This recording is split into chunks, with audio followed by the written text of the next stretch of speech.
Hoje falaremos sobre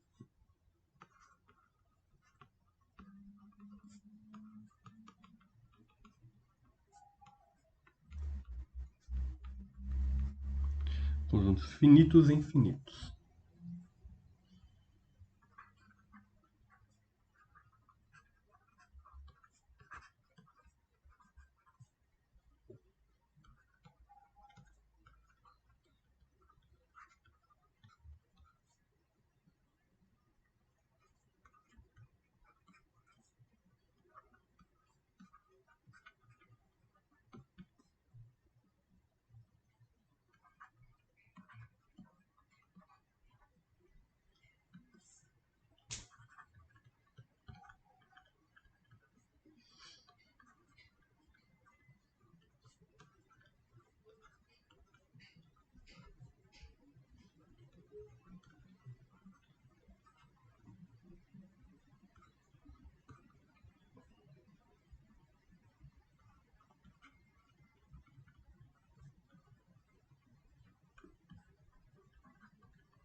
Então vamos dizer o seguinte: dois conjuntos, o conjunto A e o conjunto B, são equivalentes se é possível exibir uma bijeção, uma função bijetora, que vai do conjunto A no conjunto B. Dizemos que os conjuntos são equipotentes ou que possuem a mesma cardinalidade. Então vamos para o primeiro fato interessante. Primeiro fato um pouco contraintuitivo. Ao falarmos de conjuntos finitos, a coisa é mais tranquila. A gente vai ver que tudo vai se resumir a uma contagem. Mas para conjuntos infinitos aparecem algumas distorções. Primeira interessante. N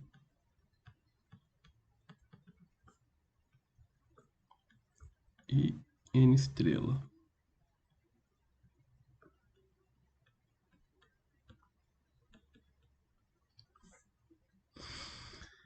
Será que eles são equipotentes? Será que eles têm o mesmo número de elementos?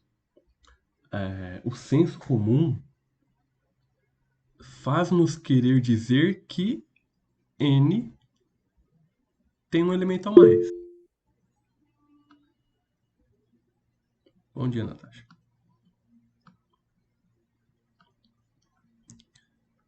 Então, o senso comum faz-nos dizer que N tem um elemento a mais, por causa do zero.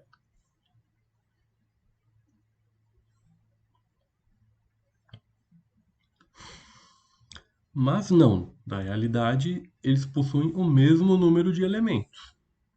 Tanto N quanto N estrela possuem a mesma cardinalidade. E como a gente pode ter certeza disso?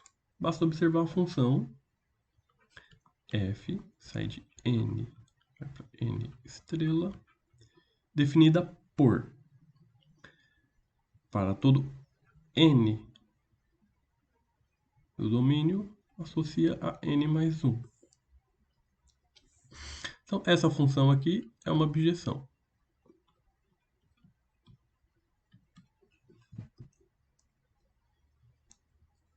Não é difícil mostrar. Nesse momento, nessa aula, na próxima talvez, eu vou exibir as funções para mostrar que conjuntos possuem a mesma cardinalidade e não vou provar a bijeção. A bijeção fica como tarefa para quem quiser. Mas, na maior parte das vezes, é simples. Nesse caso, não tem nenhuma dificuldade. Basta ver o seguinte. Toma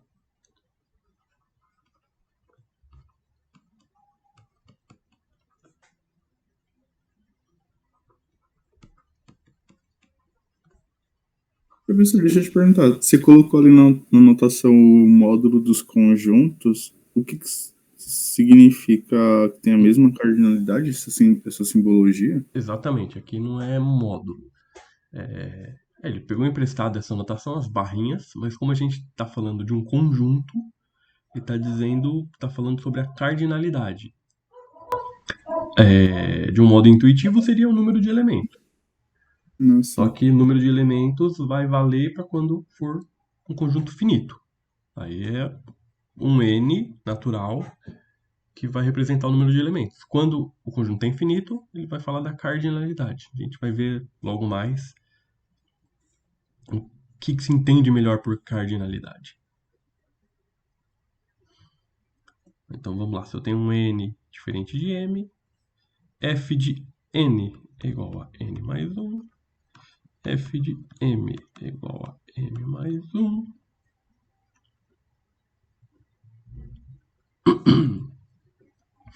Se eu supor que f de n é igual a f de m, o que eu vou ter? N mais 1 igual a m mais 1, corta, corta, vai ficar n igual a m, um absurdo, porque eu tomei, por hipótese, ambos diferentes. Então a função é injetora. Para mostrar que é sobrejetora,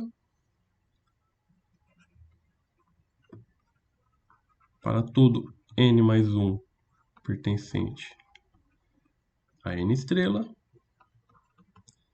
existe um n pertencente às naturais, de modo que, pela própria definição, né, f de n é igual a n mais 1. Então a função é sobrejetora. Não existe nenhum natural aqui, de n estrela, que não esteja associado a alguém daqui, por essa função. Então, posso dizer que eles têm o mesmo número de elementos.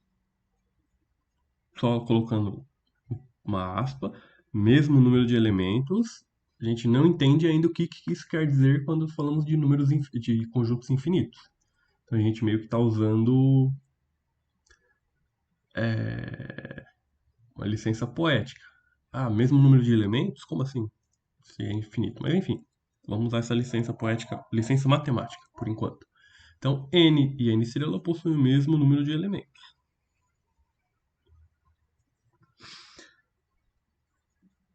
Outro ponto bem contraintuitivo. Vamos definir o conjunto P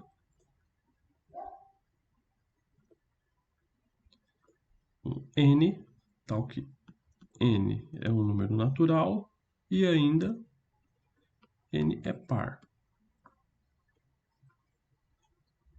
Eu afirmo que, se eu pego o conjunto P apenas de números naturais pares, P tem a mesma cardinalidade de n. Ou seja, existem tantos números pares quanto números naturais. Basta tomar a função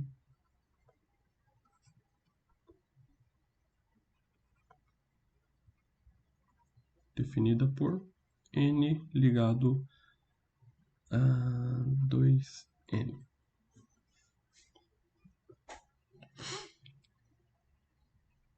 Então, meio que assim.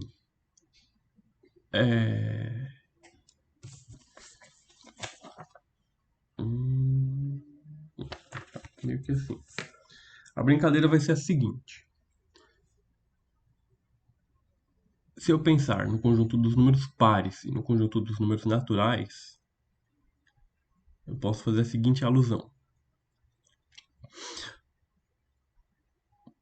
Novamente, o senso comum vai nos querer dizer que n, os naturais, têm mais elementos. Mas não, porque a brincadeira pode ser feita assim. Para cada número natural que eu disser, eu vou falar um par, ou vice-versa. Então vai, você diz 2, eu digo 1. Tá, posso até começar com 0 se eu quiser, mas enfim. Vamos começar então com 0. Você diz 0, eu falo 0. Você diz 1, eu falo 2. Você diz 2, eu 4. Você diz 3, eu 6. você diz 4 e eu 8. Aí assim, quem ficar sem números para falar primeiro significa que o conjunto tem menos elementos. Quem esgotar primeiro suas possibilidades significa que seu conjunto tem menos elementos, o que nunca vai acontecer. 5, 10, 6, 12. Nunca nenhum dos dois vão ficar sem elementos, então possuem a mesma cardinalidade. Então, P equivalente a N. Então a brincadeira vai se basear nisso. É assim que a gente vai definir se um conjunto infinito tem mais elementos que outro ou possui a mesma cardinalidade. Quando eu conseguir fazer uma bijeção com N. Mas, enfim. Vamos adiante.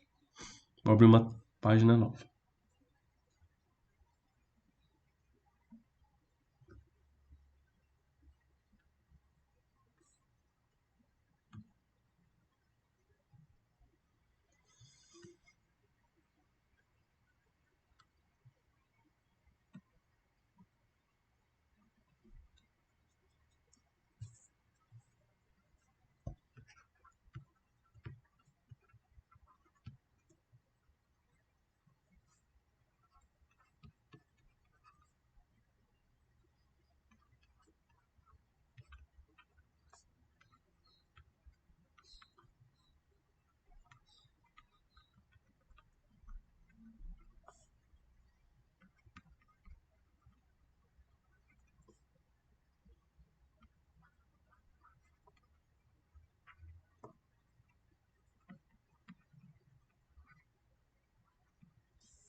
Agora eu vou definir um tal de segmento inicial de números naturais de comprimento n.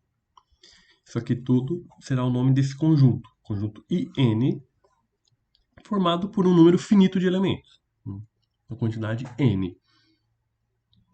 A partir desse tal segmento inicial de números naturais de comprimento n, ou segmento inicial n, a partir dessa ideia a gente vai definir conjunto finito. Então, definição.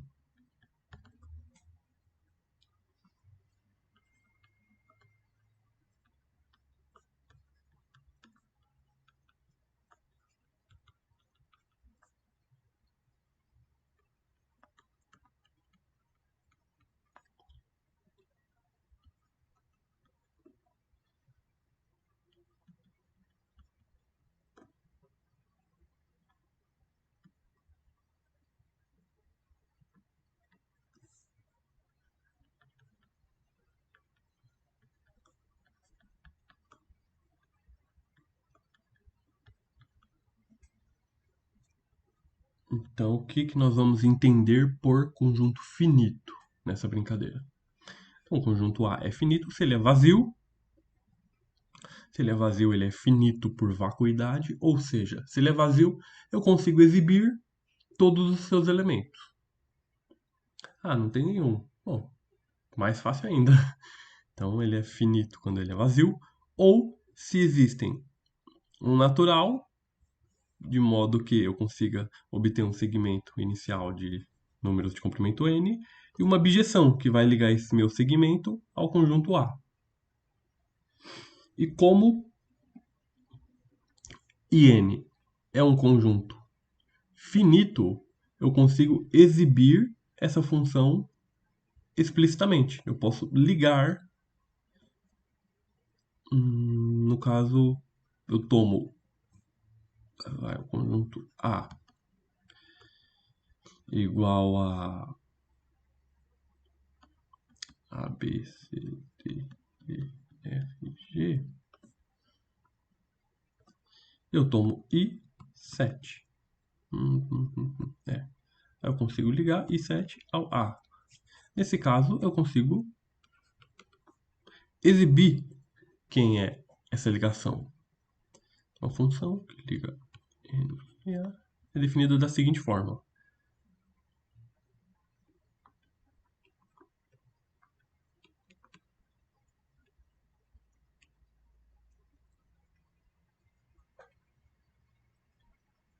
Como o conjunto é finito, eu consigo fazer. Eu não preciso exibir uma lei de formação.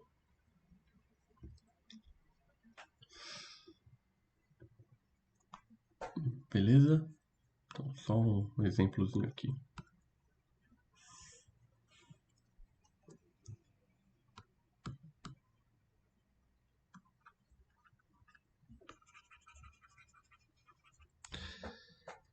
Certo? Então, abjeção. F.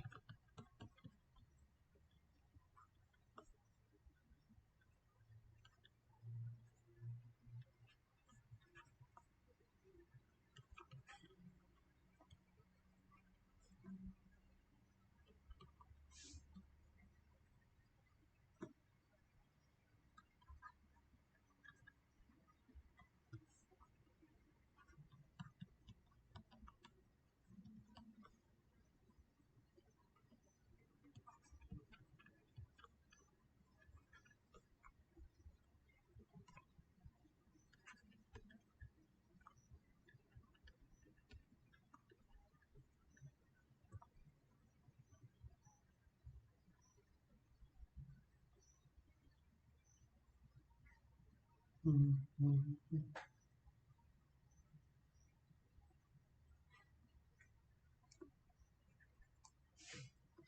abjeção F é chamada contagem de A e para cada I denotamos.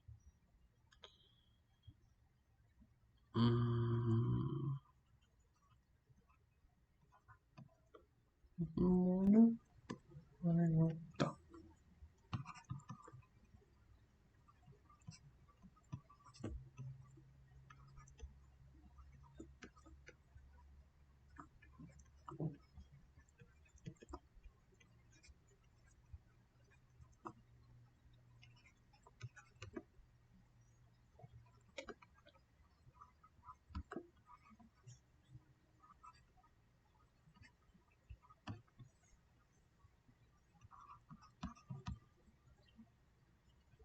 Então, para um conjunto finito, nós efetivamente podemos fazer a contagem. Fazer a associação dos elementos desse conjunto com os números naturais.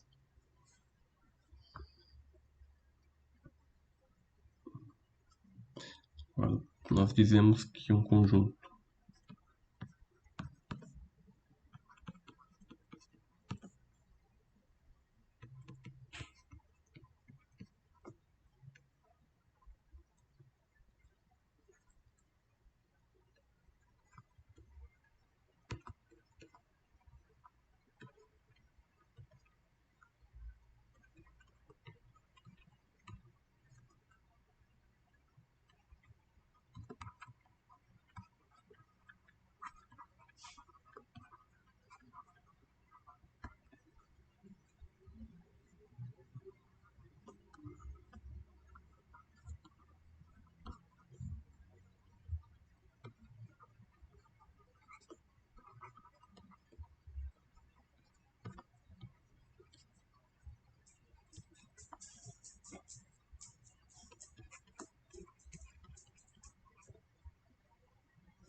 Então vamos lá adiante.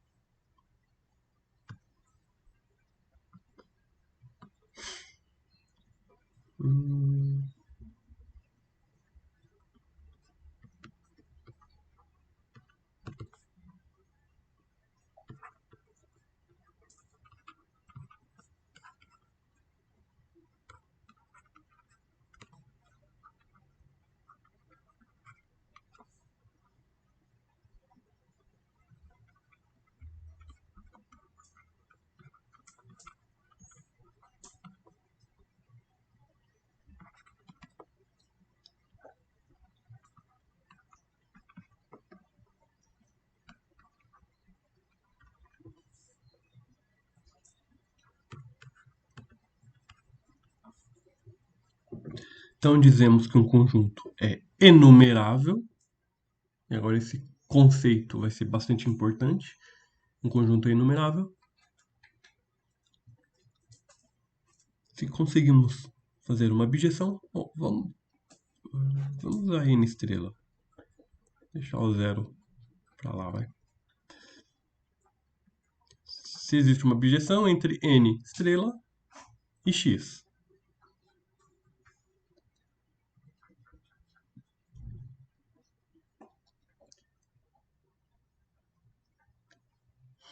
Ou se ele é finito. E aí ele é enumerável.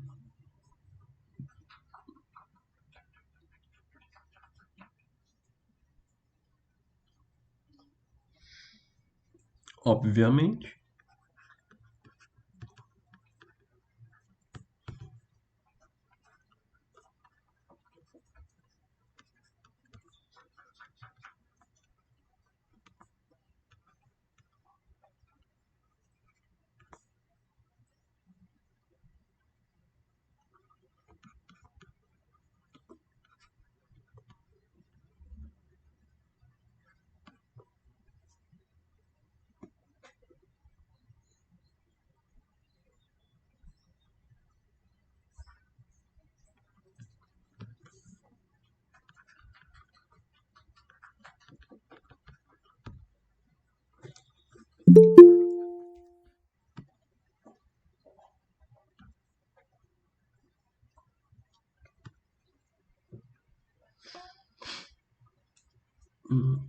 então vamos lá. Apesar de contraintuitivo, né?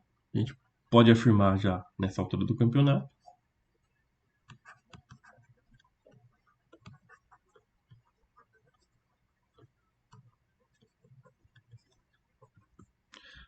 Podemos dizer que n estrela e n possui a mesma quantidade de elementos. Podemos dizer ainda que a quantidade de números pares e a quantidade de naturais também é equivalente.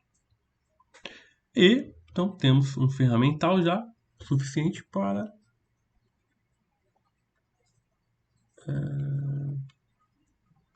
dizer isso aqui. A quantidade de inteiros e naturais é a mesma.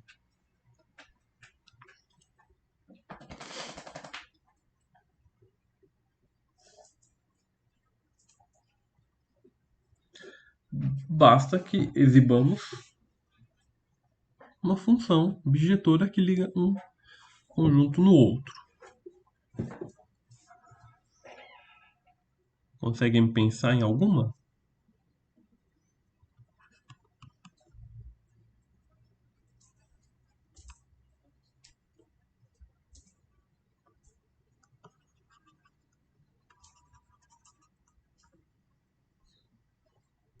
No primeiro caso, a gente tem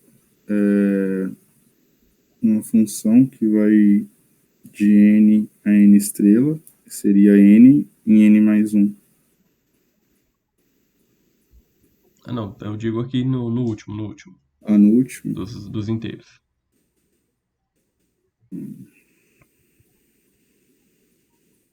Isso.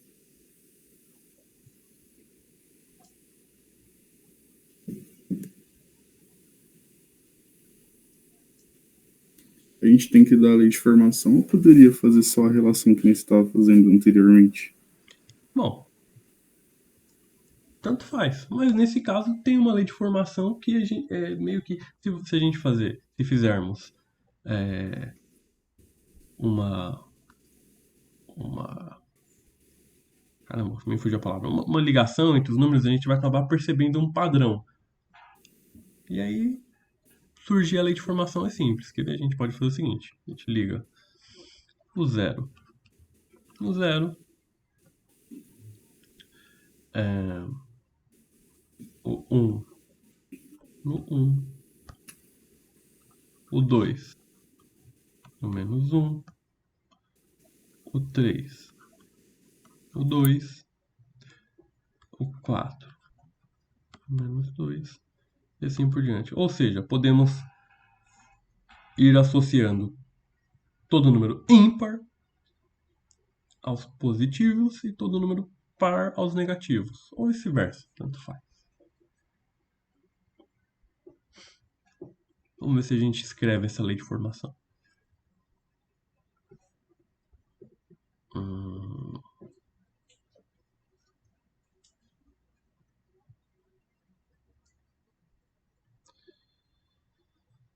Eu quero pegar.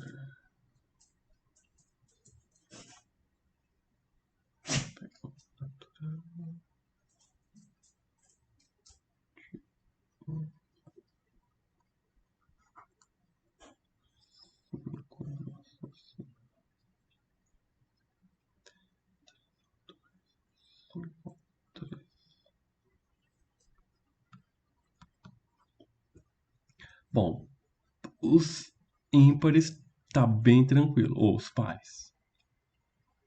Os pares tá bem tranquilo. Basta eu dizer que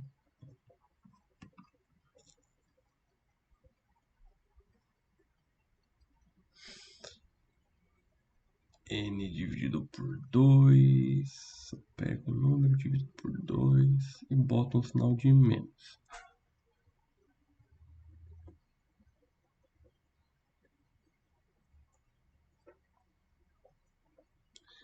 Então, quando for 0, 0 dividido por 2 dá 0, menos 0, tanto faz. Quando for 2, quando for quanto,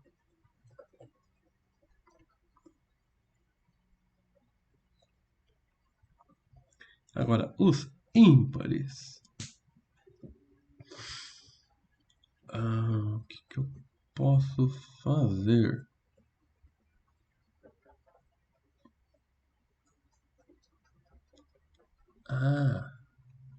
N mais 1 dividido por 2. 1 mais 1 dá 2, dividido por 2 dá 1. 3 mais 1 dá 4, dividido por 2 dá 2. 5. Acho que é isso. Para N não pertencente ao P. Acho que essa lei de formação faz essa brincadeira. Só confirmar. Quando o número é par, divido por 2. E boto sinal de negativo, tá certo. Quando o número é ímpar, somo 1. E somando 1 vai dar o dobro. Isso mesmo. Então, a partir dessa funçãozinha eu consigo mostrar que n e z possuem a mesma cardinalidade.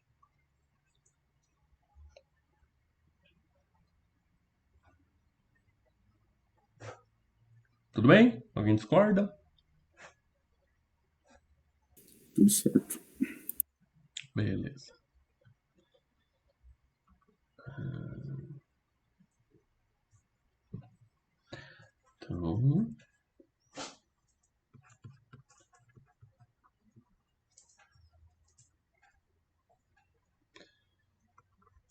Então definimos que quando eu consigo colocar uma bijeção de um conjunto com os naturais, eu vou dizer que esse conjunto é enumerável. Então, se eu consigo fazer uma bijeção, tem um conjunto qualquer com n, Ou se eu quiser escrever n, já que é uma objeção, né, eu posso tomar a função ou a inversa da função. Tanto faz. Mas enfim, se eu tomo uma função que sai de A em N bijeção, então ele é enumerável.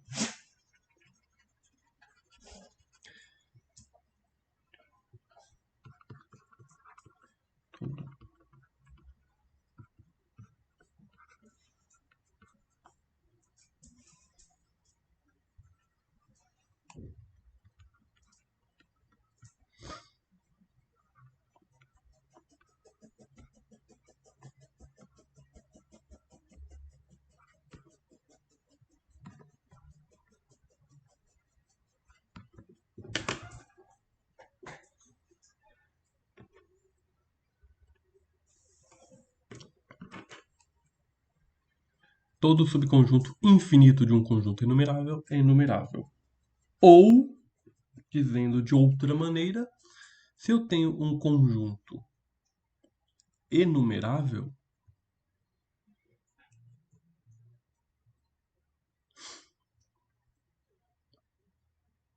e eu tiro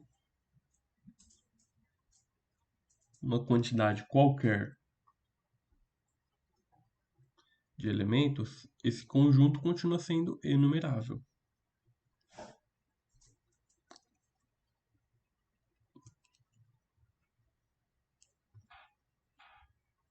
O que faz sentido, né? Porque vamos pegar um exemplo trivial. Tenho n, 1, 2, 3, 4, 5, 6, 7 e assim por diante.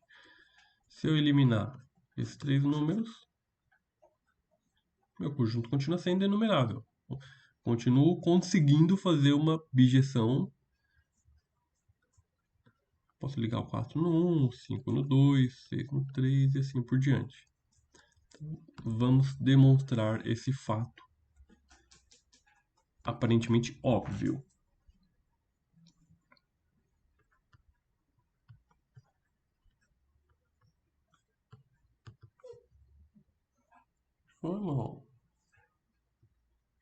Vamos definir o conjunto auxiliar J.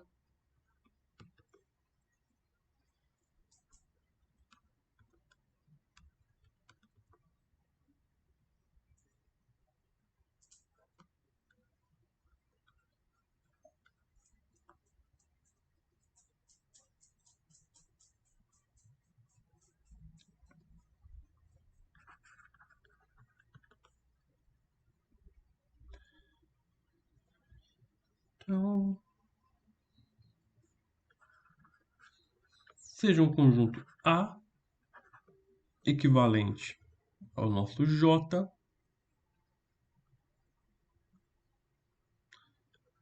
e um subconjunto infinito.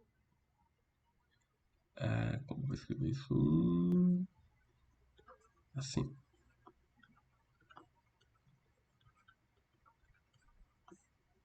Então, eu tenho o conjunto A, eu tenho um conjunto E, que é infinito, dentro do conjunto A.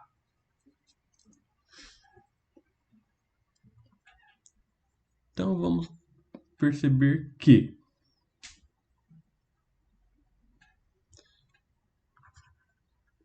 como A tem a mesma quantidade de elementos desse conjunto J,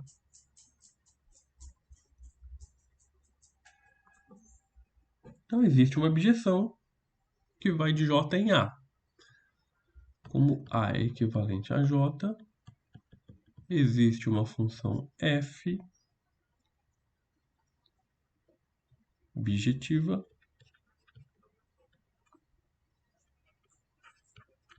tal que f vai de J em A. Por hipótese.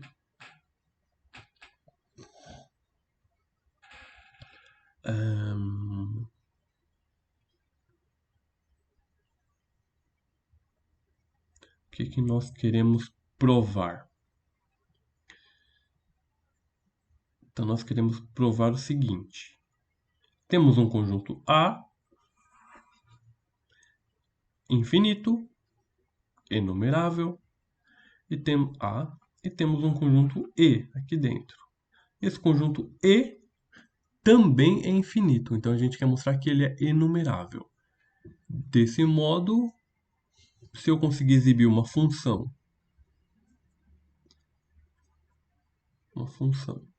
que vai do E no J, ou vice-versa, do J no E, eu consigo não, está mostrado que ele é enumerável.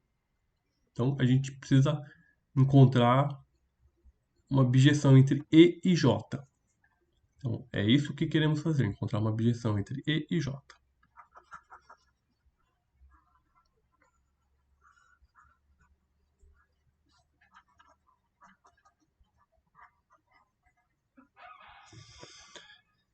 Então F existe. Considere I igual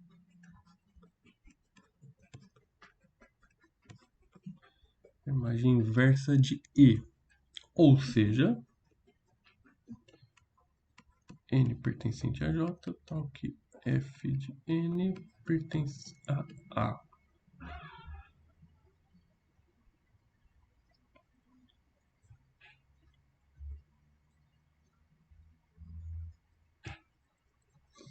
Então eu estou pegando alguns valores em particular do J. Esses são os que têm ligação com o nosso conjunto E. Aí eu vou fazer a seguinte brincadeira.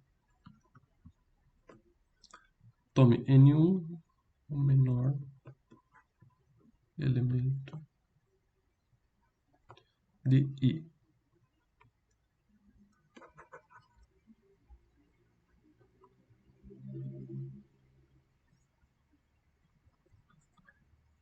Tome N2, o menor elemento de I N1.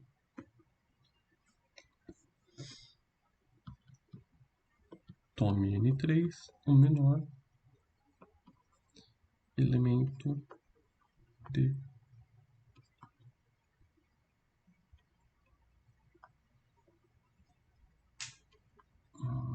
N2. Então o que eu estou fazendo aqui? Eu estou fazendo um processo de eliminação e contagem. Eu estou me certificando de que esse conjunto da imagem inversa do E possui uma sequência de elementos, bom, obviamente não vazia, e eu estou fazendo um processo de eliminação. Então vou continuar com essa brincadeira até encontrar um definimos NK. Até encontrar um NK. Quando a gente encontrar esse tal NK, tomamos NK mais um, menor elemento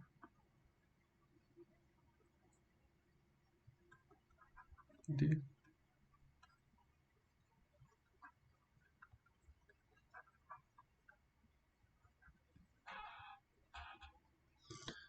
então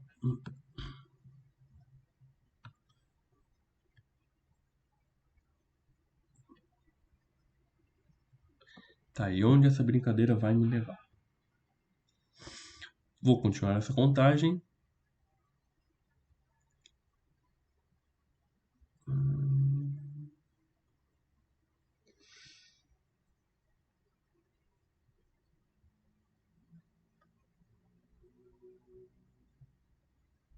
N2, N3, N4. Tá. Uma vez que eu posso definir essa contagem, então eu posso definir a função. Defina a função. G sai do I e vai no J.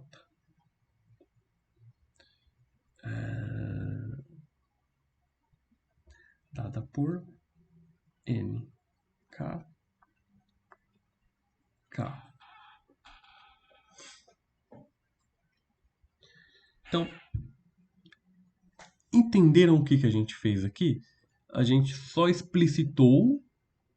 É claro que, do ponto de vista intuitivo, é óbvio. Se eu tenho um conjunto infinito, eu tiro alguns, vão sobrar um número infinito de elementos. Eu posso ir contando esses que sobraram. Do ponto de vista intuitivo, isso é óbvio. Mas do ponto de vista teórico, nós mostramos uma maneira pelo qual isso pode ser feito. Peguei o nosso conjunto. Ele tem um menor elemento, porque são números, é um conjunto enumerável. Então ele tem um menor elemento. Se eu tirar esse menor elemento, vão sobrar um tanto infinito de números. Mas desse tanto infinito de números eu consigo encontrar qual é o menor deles. Eu tiro ele também. Aí vai sobrar i menos n1 menos n2. Então eu consigo dizer que nesse conjunto que sobrou existe um menor elemento. Eu chamei de n3. Então, beleza, é isso que eu quis mostrar aqui, que eu consigo fazer esse processo de eliminação tomando sempre o menor elemento. Desse modo, existe uma contagem. Se eu vou tirando os elementos em uma certa ordem, existe uma contagem. Tudo bem? Faz sentido? Posso continuar? Pode ser.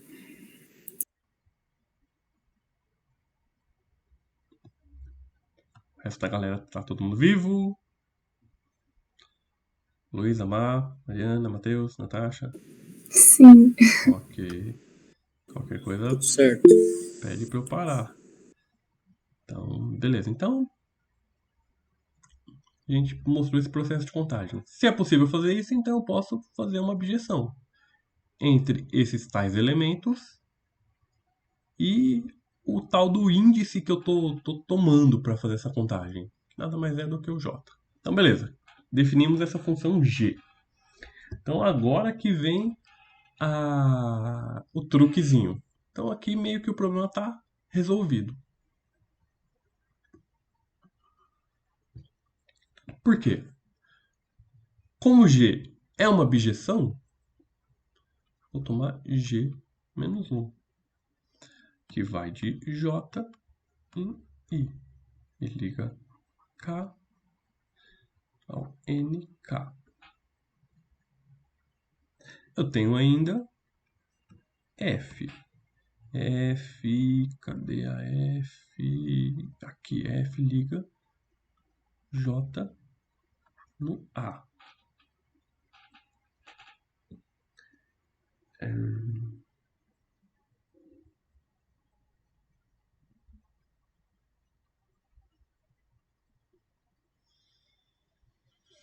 Então, o que eu vou fazer?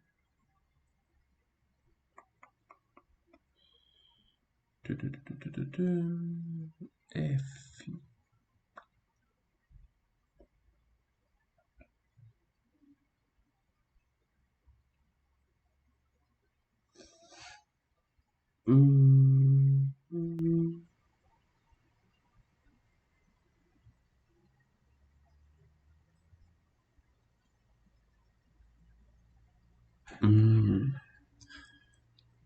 Como o E está no A,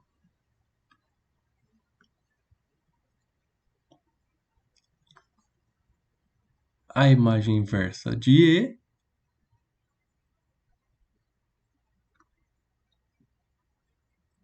que a gente associou a esse I, essa contagem I, está no J.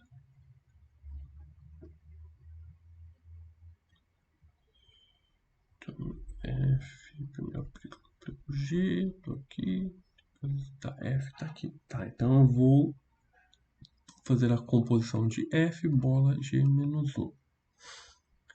Ou seja, vou sair do meu conjunto I, não, primeiro G. Vou sair do meu conjunto J, vou chegar no I, do I, vou chegar no E. É isso mesmo. Então, a função H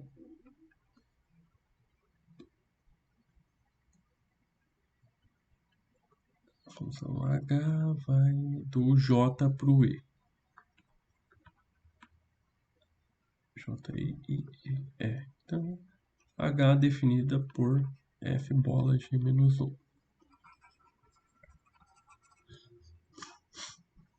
Como todo mundo é bijeção, essa composição vai ser uma bijeção. Bom, primeiro, como todo mundo a G é bijeção, eu posso tomar G menos 1 também será bijeção. Como ambas são bijeções, a composta também será uma bijeção. Desse modo, eu consegui explicitar uma bijeção que sai de J e vem para o nosso conjunto E. O conjunto E era um conjunto infinito dentro de um enumerável. Então, ele é enumerável. Então, logo, H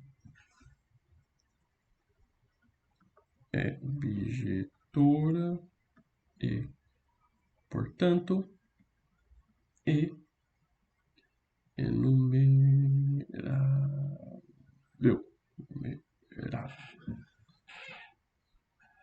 Beleza? Faz sentido?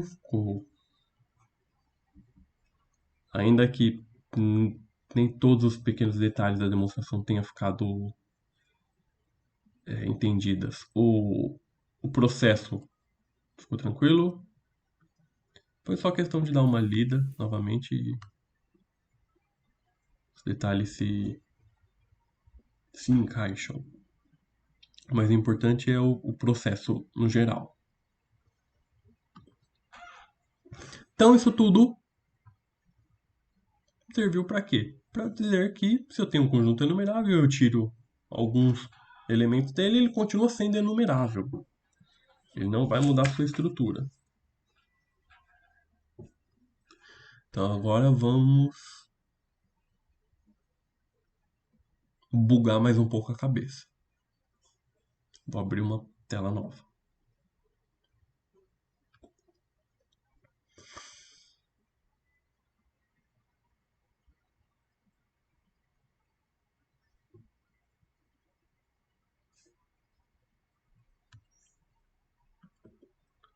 Certo, então definimos conjunto infinito, finito, definimos a contagem, como que a gente faz a contagem de um conjunto infinito, que é fazendo uma associação 1 a 1 com os naturais. E agora a grande questão, a primeira grande crise que aparece é a seguinte. Beleza, então a gente sabe que um conjunto enumerável é aquele que eu consigo fazer uma associação com os naturais. Em outras palavras,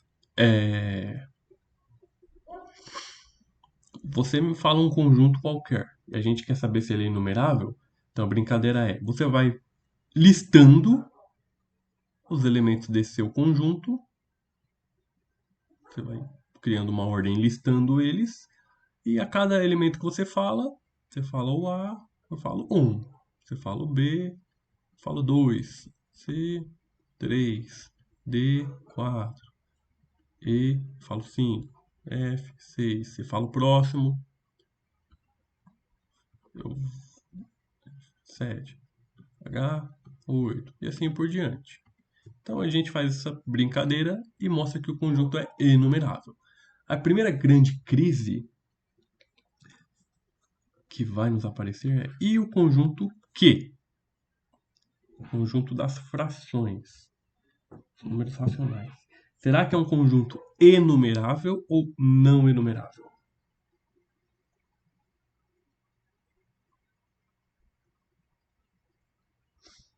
E por que surge essa grande crise, essa grande questão?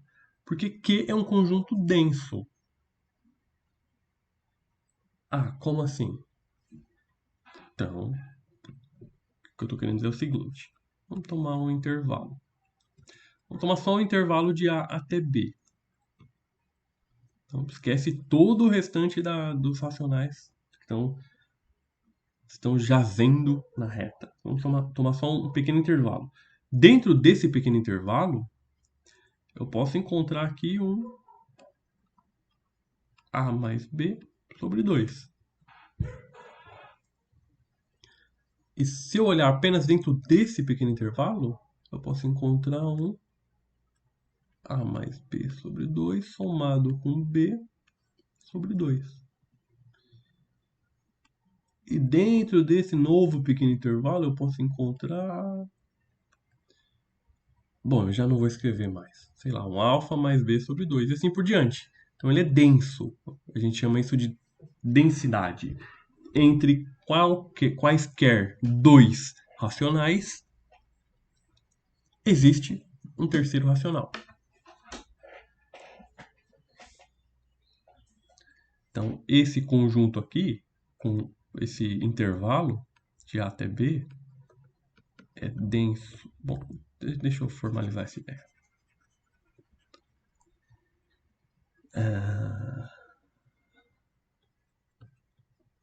Apesar de.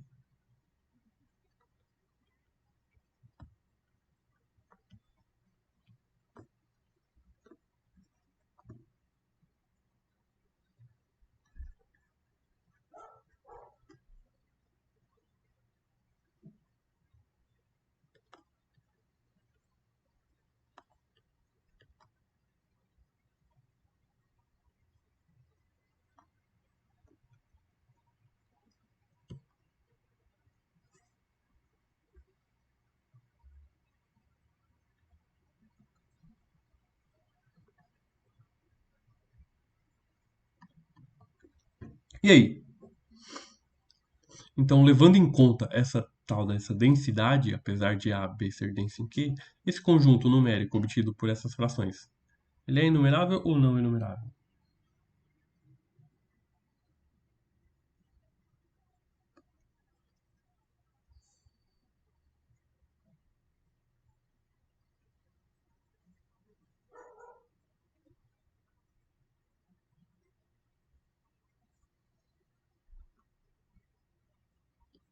Alguém se arrisca a palpitar? Bom, antigamente eu pensava que era, mas sei lá, é meio difícil fazer uma objeção, porque são vários intervalos de números entre dois números irracionais, então, tipo, Se a gente só pegar aqui um pedacinho, a gente consegue fazer essa brincadeira infinitamente e ignorar todo o restante, né? E tem toda uma infinidade de outros números. Então, realmente é algo bem contra-intuitivo. pode ser que seja, né? Pode ser que sim. É aquela coisa, né? Pode ser que sim, pode ser que não. A única certeza é que talvez. É porque, tipo, se não é intuitivo, não é enumerável, mas a gente acabou de ver exemplos contra-intuitivos, né? Que são Uhum. enumeráveis.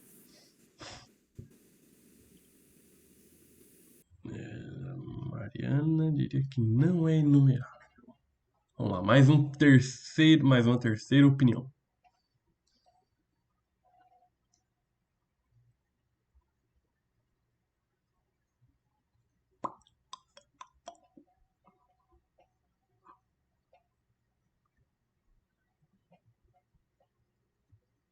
Vamos lá, polvo. Também diria que não é enumerável. Muito bom, muito bom.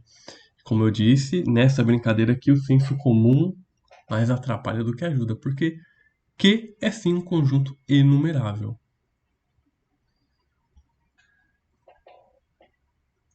E existe uma maneira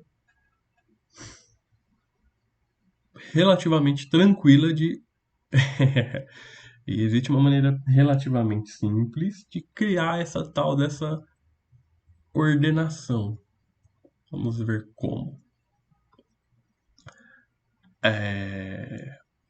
Primeiro a gente vai precisar definir algumas coisinhas.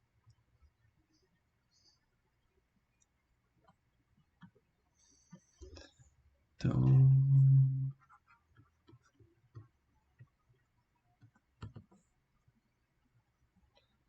talvez a gente já tenha trabalhado com isso lá na lista na primeira lista para provar a igualdade de conjuntos. Já tinha essa notação, mas vamos relembrar. que é a notação de família. E não é a música do Titãs.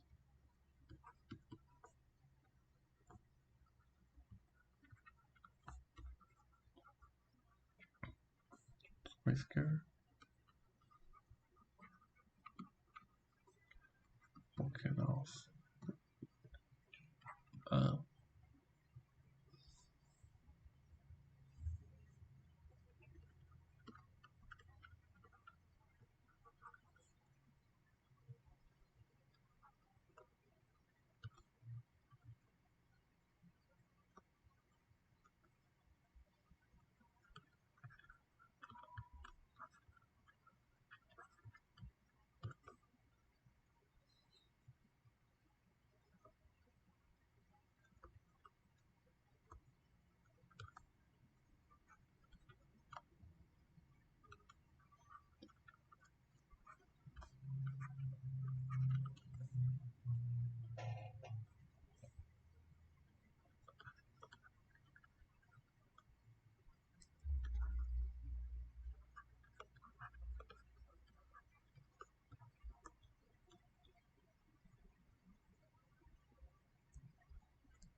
Então aqui a gente só tá. Nossa, ficou meio lombada. Aqui a gente só tá deixando bem explícito o que vamos entender por uma família de elementos, a união de, de uma família de elementos. Então meio que E alfa contido em um conjuntão maior, conjunto ômega, é uma quantidade qualquer de elementos. Se eu juntar uma série de quantidades quaisquer de elementos, eu tenho essa união indexada por alfa em A, indexada por A.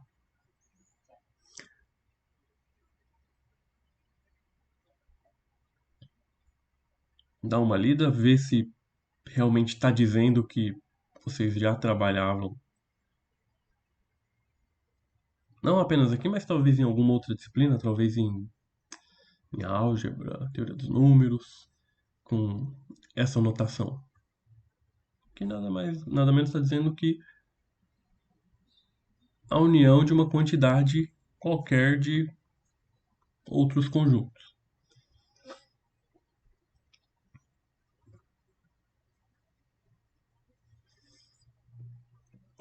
Se A é igual a 1, 2, 3, até o M, denotamos por união de I igual a 1 até M e I. Se A é igual a 1, 2, 3, denotamos por união I igual a 1 até infinito de E I. Ou simplesmente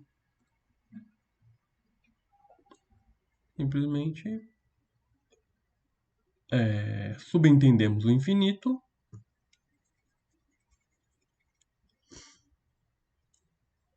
e o índice aqui. Bom, enfim, são só notações.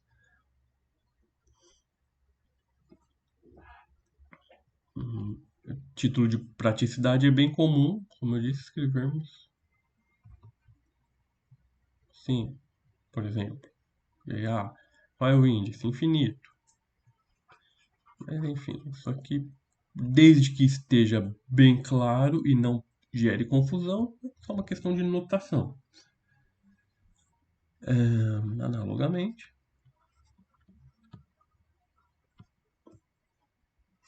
a intersecção.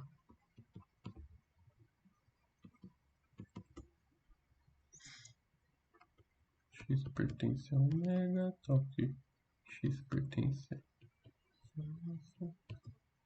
para todo. Então, quando eu falo que um elemento está aqui nesse conjunto, nessa intersecção qualquer de e's, eu estou dizendo que esse x está em todos os e alfas, independente do alfa. Tranquila essa notação? Tudo bem? Ela, em algum momento, se eu precisar usar ela, tranquilo? Beleza, Sim. vamos lá. Como eu disse, isso aqui é só uma formalização do que a gente provavelmente já usou de modo mais intuitivo, menos formal em algum outro momento. Mas só para deixar bem claro aqui. Então vamos lá, a brincadeira vai ser a seguinte. Eu vou colocar deixa eu ver aqui.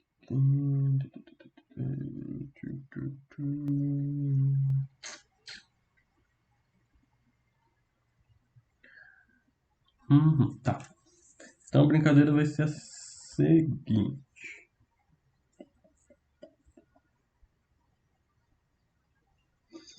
O que nós vamos fazer? Então, deixa eu explicar primeiro o que a gente vai fazer. A gente simplesmente vai fazer o seguinte: 2, 3, 4, 5, 6. Quem teve essa ideia foi o matemático alemão Georg Cantor. Ele que deu grandes contribuições para o estudo dos infinitos.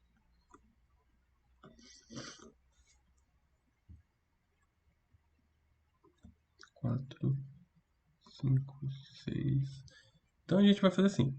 A gente vai escrever 1 sobre 1, 2 sobre 1, 3 sobre 1, 4 sobre 1, 5 sobre 1, 6 sobre 1 e assim por diante.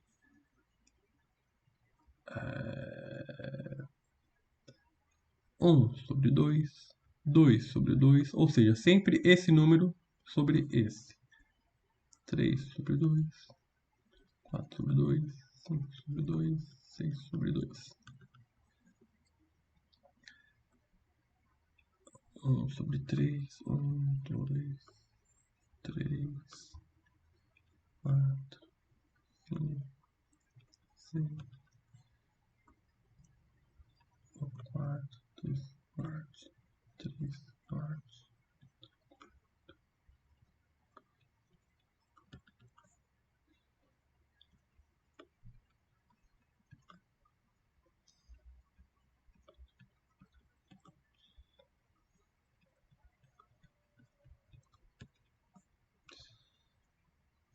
Um sexto, 2 sextos, 3 sextos, 4 sextos, 5 sextos, 6 sextos, assim por diante.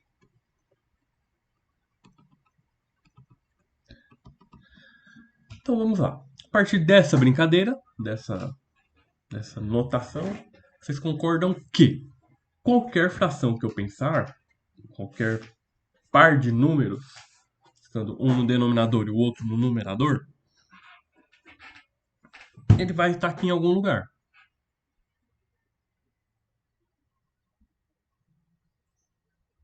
Exceto, claro, o zero sobre alguém. Mas o zero vamos deixar ele no cantinho primeiro. Então, qualquer valor que você pensar, eu pensei em algum m sobre n. Bom, basta a gente ir lá na linha caçar o m, depois ir na coluna caçar o n, em algum lugar ele vai estar lá. Então, aqui a gente conseguiu uma maneira de representar todo e qualquer par de números da forma A sobre B, com B diferente de zero, e blá blá blá blá blá. Toda a parada toda. Aí a brincadeira será a seguinte.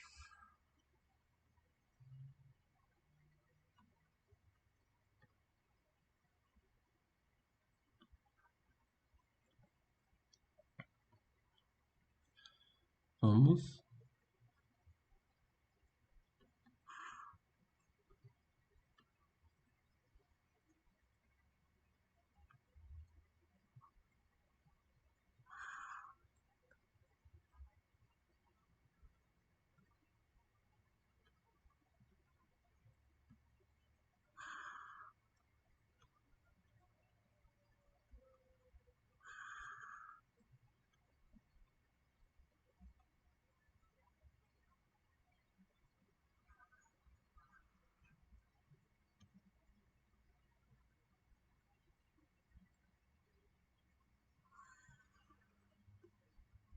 E assim por diante.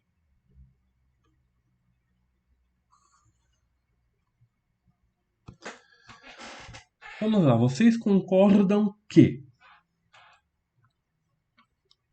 a gente pode criar aqui um primeiro conjunto com você. Podemos criar um segundo conjunto com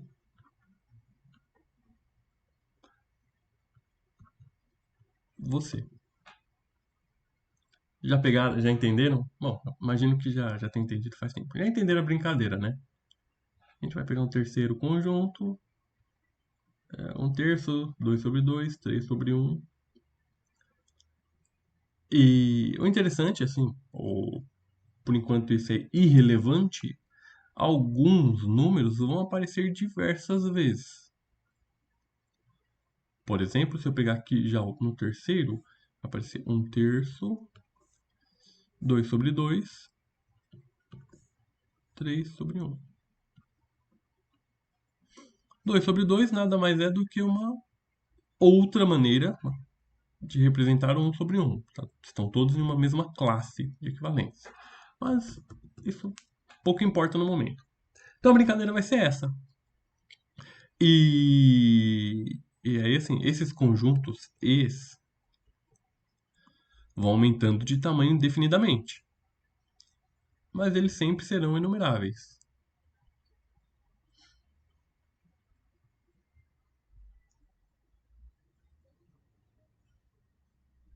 E aí, bastando mostrar que união de conjuntos enumeráveis é enumerável, obtemos o que a gente quer. Bem engenhoso, né? Bem sacado isso. Então, meio que a ideia é essa. Agora vamos para teorizar essa ideia. Vamos matematizar essa ideia.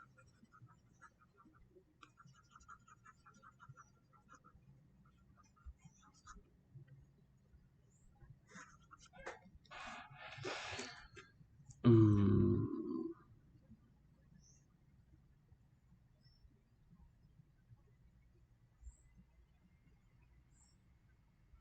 certo. Então, primeira coisa que a gente vai precisar provar esse teorema.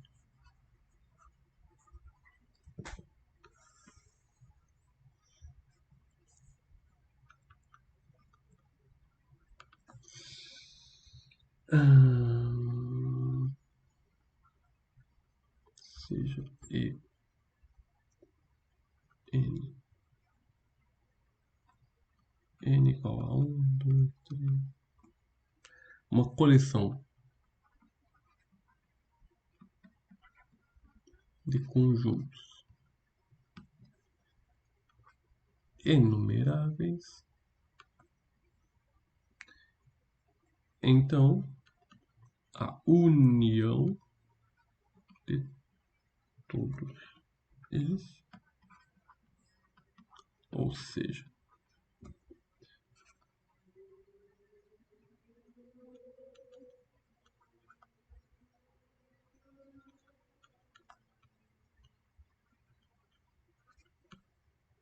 Então, a primeira coisa que a gente tem que mostrar, como eu acabei de citar, é que a união de todos esses conjuntos, independente de quantos elementos eles tenham, é inumerável.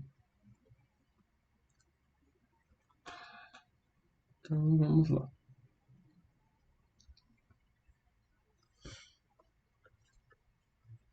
Cada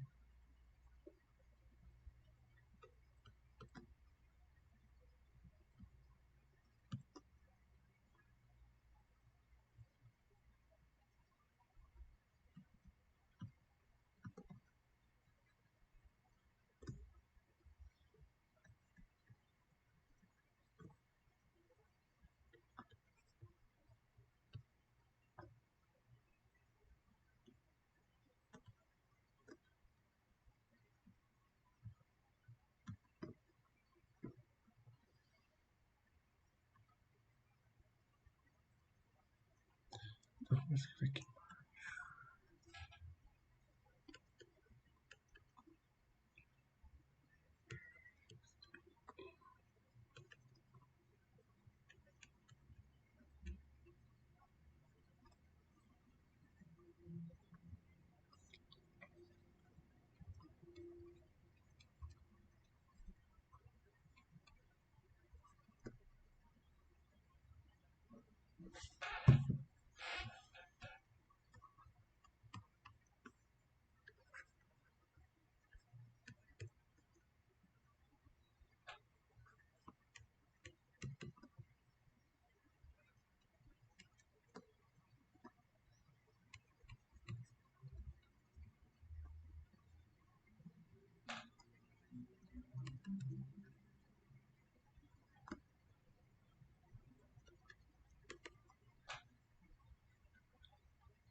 Então, ó, tô só formalizando essa brincadeira intuitiva que eu coloquei aqui.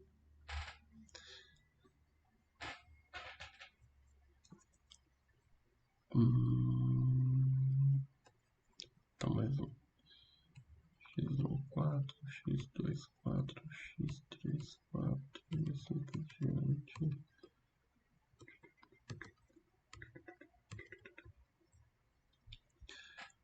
X2, 1, X1, 2, X3, 1, X2, 2, X1, 3, e assim por diante. Então, a ideia é que façamos 1, 2, 3, 4, 5, 6, etc. Bom, isso aqui eu vou apagar. Que é só uma digressão intuitiva do que a gente, de onde a gente vai chegar. Ahn,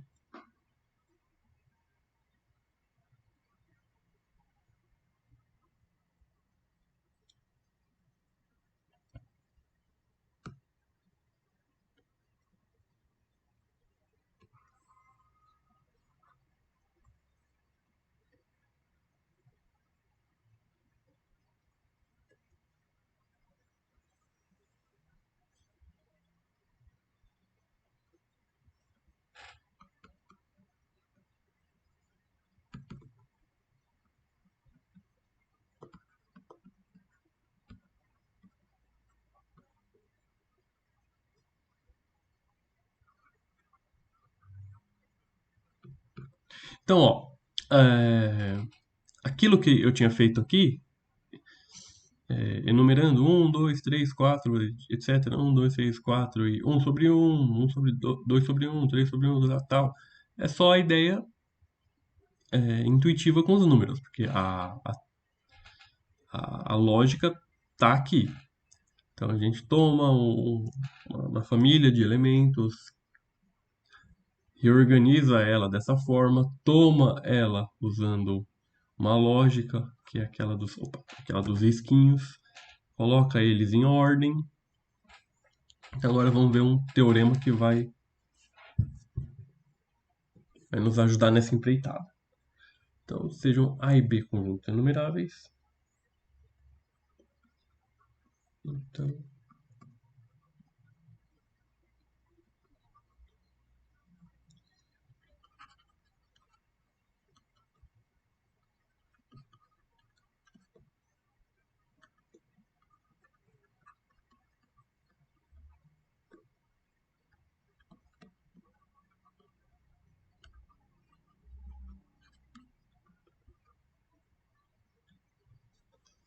então aqui a gente vai mostrar que se eu tenho dois conjuntos, ambos enumeráveis, então A cartesiano B também é enumerável.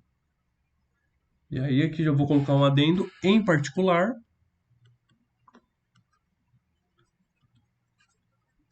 Vamos concluir que A cartesiano A é enumerável.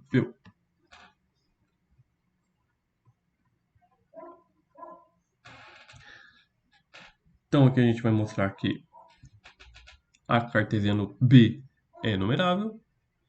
Posteriormente a gente vai expandir para qualquer quantidade.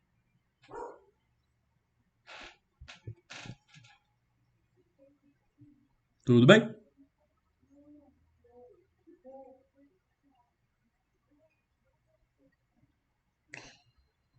Acho que eu vou abrir outra página para.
Então, uma outra maneira que eu posso escrever esse A cartesiano B é a união de FA, onde o A está variando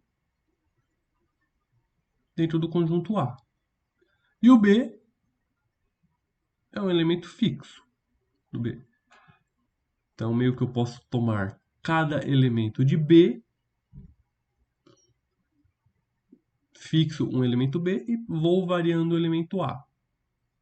E aí eu fixo um elemento B, vou variando os elementos de A. Fixo um B, vou variando os de A. Então, com essa ideia,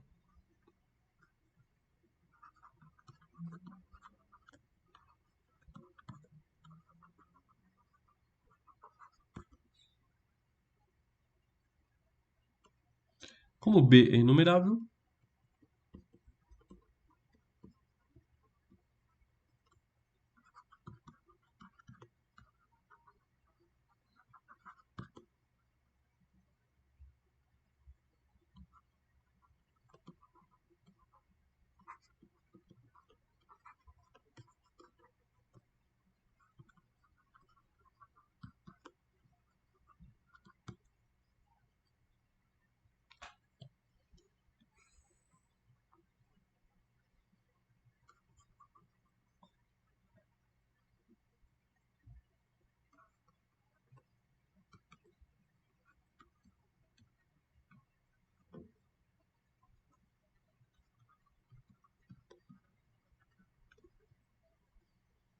Então vamos definir a função f' de A, que sai desse conjunto f de A e chega em B.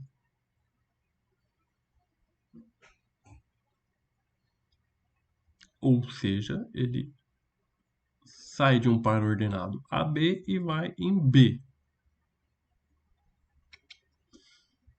Lembrando que temos o F variando.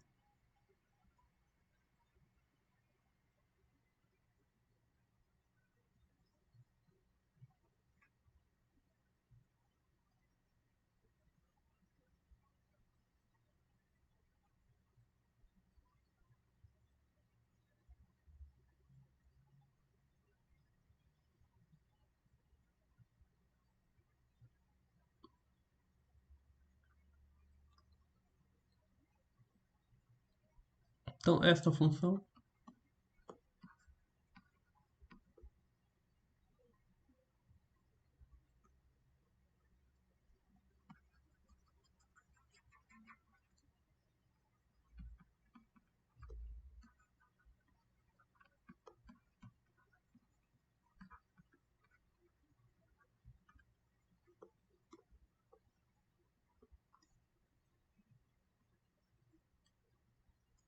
acho que não gera muita dúvida, né? Cada B que eu colocar aqui na segunda coordenada, posso associar a um elemento B.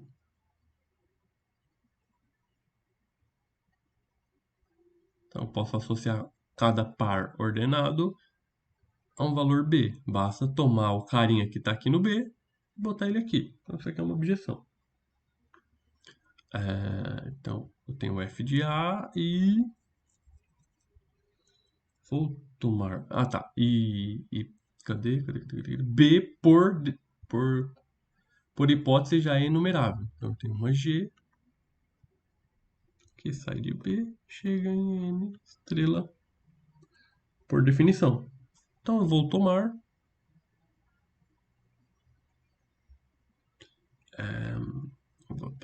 Tá. Então, eu tomo G composta F de A. Sai de F de A, vai no B, é isso mesmo.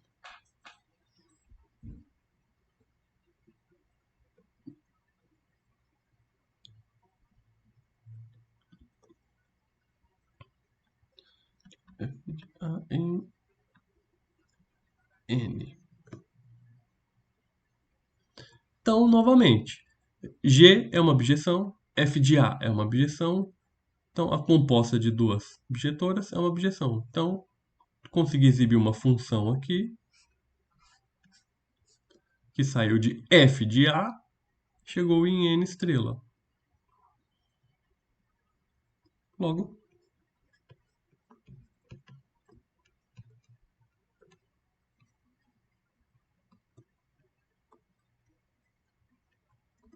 F é uma objeção.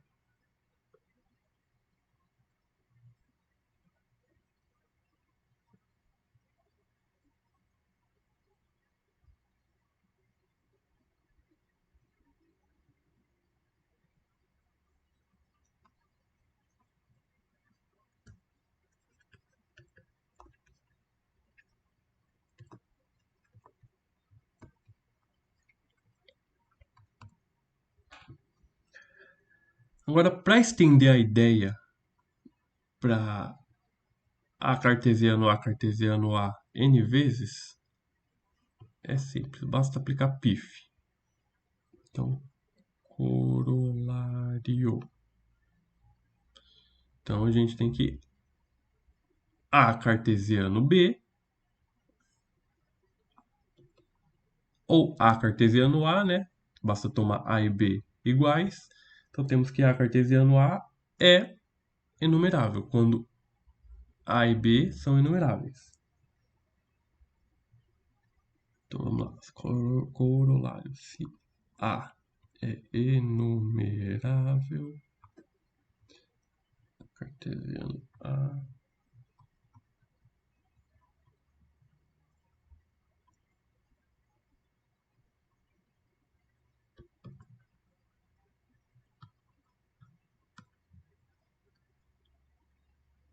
então aqui a gente prova bem tranquilo por π. Então, P de 2. Se A é enumerável, pelo teorema aqui, A cartesiano A é enumerável.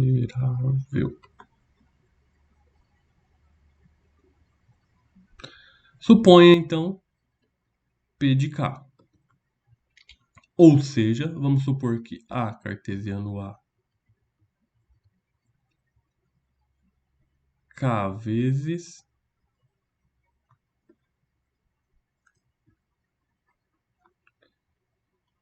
seja enumerável. Supondo P enumerável.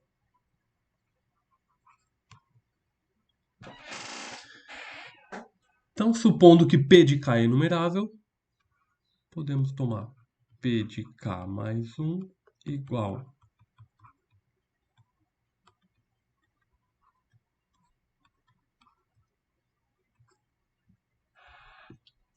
aqui K vezes. Mas, como por hipótese P de K é enumerável, então esse conjuntão todo é enumerável. Então, nada mais, nada menos, tenho do que um Azão cartesiano A. Esse Azão é enumerável, cartesiano A é enumerável por hipótese, então P de K mais 1 enumerável. Bom, P de K mais 1 é também. Também é.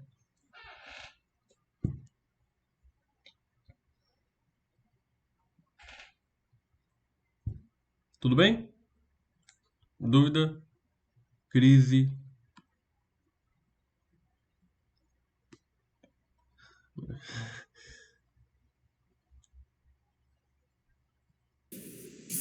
Tudo certo, nada resolvido. Mariana, a coisa piora, relaxa. A coisa piora. Meu, quando a gente chegar num conjunto que é no fim do curso, quando eu vi isso, eu falei, pronto. Agora tudo que eu aprendi deixou de fazer sentido. Então, a coisa piora um pouquinho.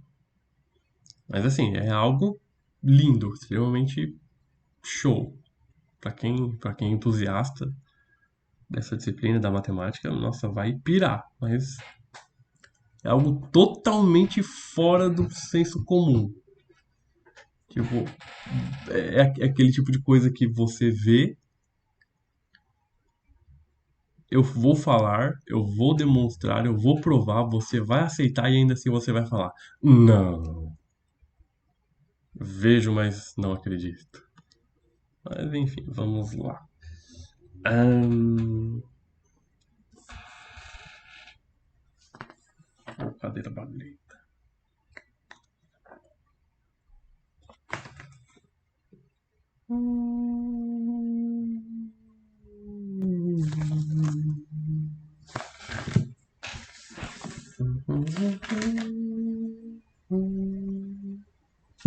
Bom, vamos acabar aqui. Pit que mais um também é. Então, isso tudo, essa brincadeira toda, foi para, de fato, concluirmos sem deixar lacunas que é enumerável, pois sabemos que C é enumerável. Pelo resultado anterior, C cartesiano Z também é. Então a gente pode considerar um F, sai de Q, vai para Z cartesiano Z.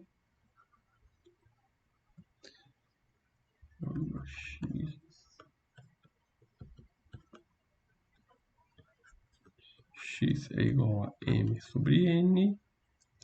E aí lembram que eu disse que um monte de valores iam aparecer repetidas vezes, então basta colocar essa hipótese adicional.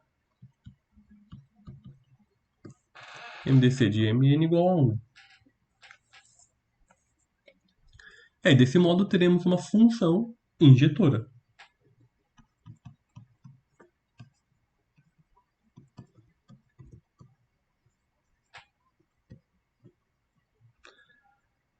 Porém, não sobreinjetora, pois o 0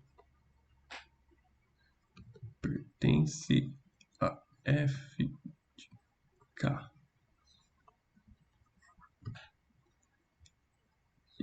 Esse cara aqui não deveria existir. Logo a gente faz uma restriçãozinha aqui e tudo fica bem. Então, logo que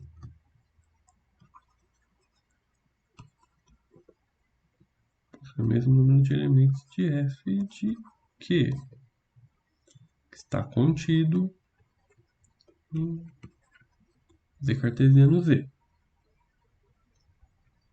Então temos... Professor, ali seria não pertence, né? Opa! Boa. Valeu. Não pertence. O 0 não pertence. Obrigado. Que tem o mesmo número de elementos de você, que está contido em z cartesiano z. Então temos uma função que sai daqui, chega aqui, sendo z cartesiano z, sendo a função injetora, f injetora, e z cartesiano z enumerável. Porém, como a gente sabe que se temos um conjunto enumerável e a gente tira algum tanto qualquer, ele continua sendo enumerável. Então a gente usou um canhão para simplesmente tirar um valor daqui. Podemos tomar f daqui aqui. Agora sim, x mn m sobre n igual a x, mdc de mn igual a 1 e n diferente de 0.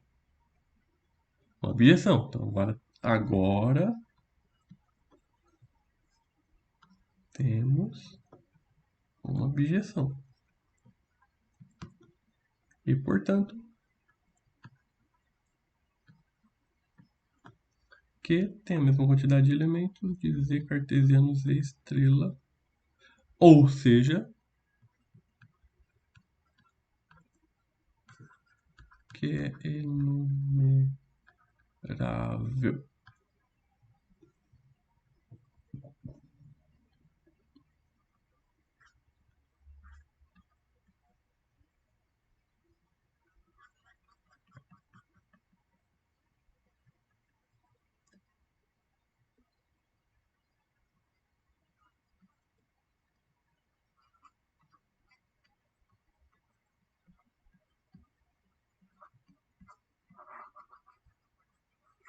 Bugou. Mas aí surge a pergunta. Beleza. Então todos os conjuntos numéricos são enumeráveis? Eu sempre vou conseguir fazer essa brincadeirinha? Ou, em outras palavras, mostramos que o conjunto dos números pares tem a mesma quantidade aí, quantidade entre aspas, né? Tem a mesma quantidade que os naturais. Os inteiros têm a mesma quantidade que os naturais. Se eu pegar os valores 10, 20, 30, 40 e assim por diante, tem o mesmo tanto de dezenas do que naturais. E então, todo conjunto infinito se comporta da mesma forma?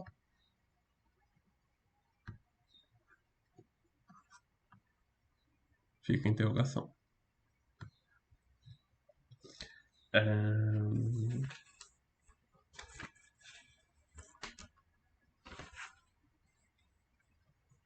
Aí é uma pergunta. Vou precisar sair. Tudo bem. Sim, sim. Então é isso. Fica agora a questão, fica essa pergunta, se todos os conjuntos se comportam da mesma forma, os conjuntos infinitos. E na aula que vem a gente responde essa pergunta. Tudo bem? Beleza, professor. Até a próxima aula. Obrigado pela companhia.